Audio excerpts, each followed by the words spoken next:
Саламатсыздар ма оқушылар? Біз бүгін сіздермен 7-ші сыныптарға арналған 10-шы зертханалық жұмыс сутекке сапалық реакция зертханалық жұмысын бастаймыз.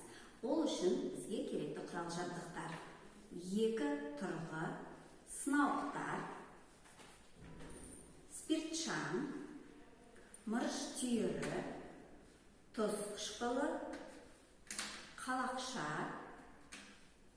тығыны бар түтік. Сонымен жұмысымызды бастайық.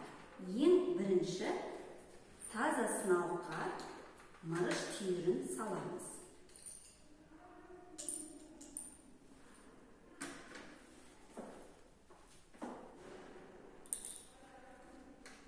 Мырыш түйірін салып,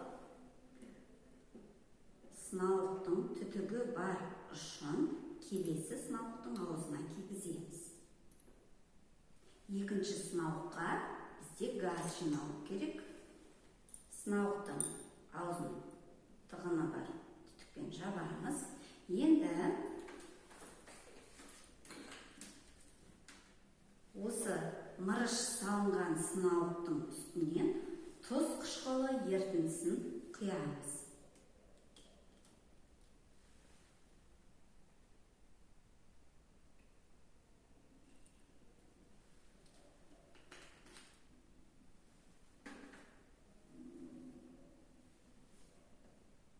Балалар, назар аударыңдаршы, сынауықтың түбінде бізде газ бөлініп жатыр. Яғни бұл жерде мырыш тұз қышқылыменен әрекеттесіп, орын басу реакциясының нәтижесінде сутек газы бөлініп жатыр.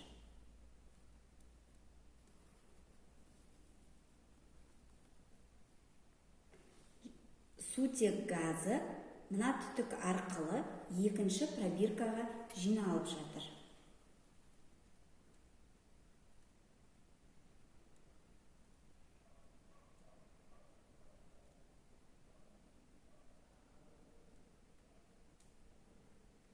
Реакция өте қарқынды жүріп жатыр.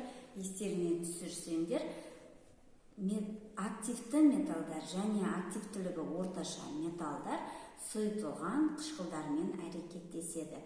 Әрекеттесу нәтижесінде тұз және сутек газы бөлінеді.